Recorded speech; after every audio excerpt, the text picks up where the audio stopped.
Als ich das Logo das erste Mal gesehen habe als Kind, und meine Großmutter ist Baslerin, ist in Basel aufgewachsen, und ich bin auch ziemlich früh, meine Mutter hat mich mitgenommen, Fasnacht, das sind für mich so die grossen Highlights gewesen.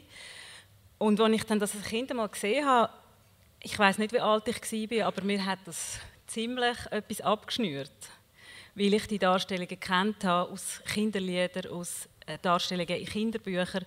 Und ohne dass mir dort jemand irgendwas von transatlantischem Sklavenhandel oder so erklärt hat, hat sich das einfach für mich eingereiht in die abwertenden Bezeichnungen, wo ich als Kind, all die Vergleiche von der Hautfarbe mit Fäkalien etc. Und das sind Sachen, die heute immer noch sind, die ich bei meiner Tochter auch höre und wo überhaupt nicht böse gemeint sein muss, aber wo trotzdem einfach etwas mit einem macht. Rassismus hat etwas mit Wirkung zu tun. Und für mich und ich glaube für ganz viele andere Menschen, weisse Menschen, hat Rassismus ganz viel mit Absicht zu tun. Rein gefühlsmässig. Und wenn so ein Logo, wo man heute ja, also wenn heute irgendjemand auf die Idee kommt, sich so zu nennen als Guckenmusik, so ein Logo, das wäre völliger Wahnsinn, oder? Das geht überhaupt nicht. Mit dieser Geschichte aber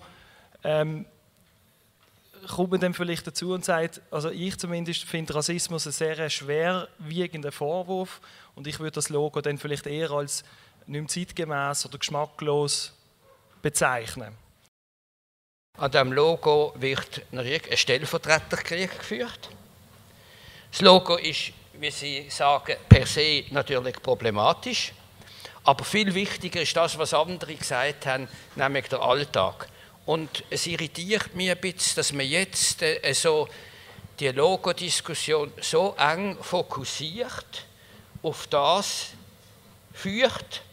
Und es sollte sogar möglich sein, dass das Logo verschwindet, meint man, das Problem sei erledigt.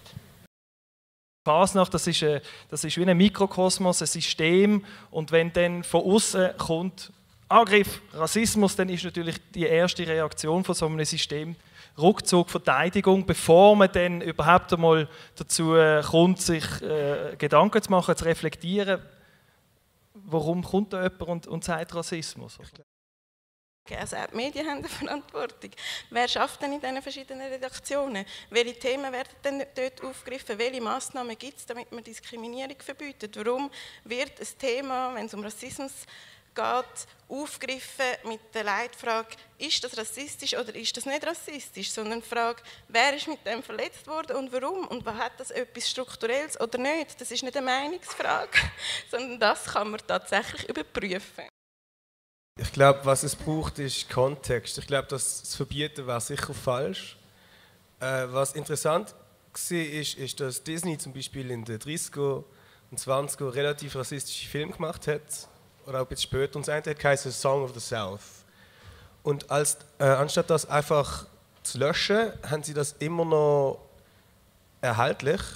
Aber mit etwa 5 Minuten Kontext wird erklärt, was passiert ist, wieso das falsch ist, wieso sie das nicht mehr machen und vor allem, wieso es wichtig ist, das noch zu zeigen. Und ich glaube, ein ähnlicher Approach wäre recht gut. Man ist sich das einfach auch nicht gewöhnt, dass jetzt plötzlich junge, schwarze Menschen kommen und sagen, nein, das ist nicht okay. Und ich werde darüber reden. Und ich finde auch immer wieder, für mich ist es nicht ein Stellvertreterkrieg, weil es sind Handlungen und wenn man immer davor redet, irgendwo muss man anfangen. Ich finde, das ist ein gutes Zeichen, dass jetzt dass jetzt überhaupt das angesprochen wird. Und ich finde es eine Chance für eine Diskussion. Und es gibt jetzt nicht Lösungsvorschläge oder es gibt nicht das Lösungsblatt. Ich finde, es geht darum, jetzt kann man zusammen ansitzen und das diskutieren. Und ich finde es super, dass die Clique sich offenbar jetzt wirklich Gedanken macht. Und muss sagen, das Spannende, was nachher passiert ist, dass sich Leute geoutet haben. Rassismus ist wie ein Flämmchen, das in den Leuten lodert und plötzlich, wham, kommt ein bisschen Öl und dann explodiert es. Und plötzlich merkst du, dass du in deinem Umfeld Leute hast, die tatsächlich extrem rassistisch sind. Und da muss ich sagen, auf eine Art ist es eigentlich gut gewesen, dass das passiert ist. Ich wollte das vorher aufgreifen, was Sie gesagt haben. Wir haben darüber geredet, wie Wörter Realitäten erhalten und erschaffen. Und man soll auch auf die Wirkung schauen. Und wir haben die ganze Zeit jetzt zum Beispiel das M-Wort zum Beispiel die ganze Zeit gebraucht. also so mega selbstverständlich zum Beispiel. Also bei mir, jedes Mal bin ich eigentlich zusammengezogen, weil so also für mich ist es ein Wort von Gewalt, also meine persönliche Meinung. Darum finde ich, wenn man über Veränderung redet, müssen wir ja eben auch über Wörter reden, wie wir es jetzt gemacht haben, aber auch, wenn man darüber redet, nicht die gleichen Wörter, die so viel Gewalt mit sich bringen, die ganze Zeit reproduzieren.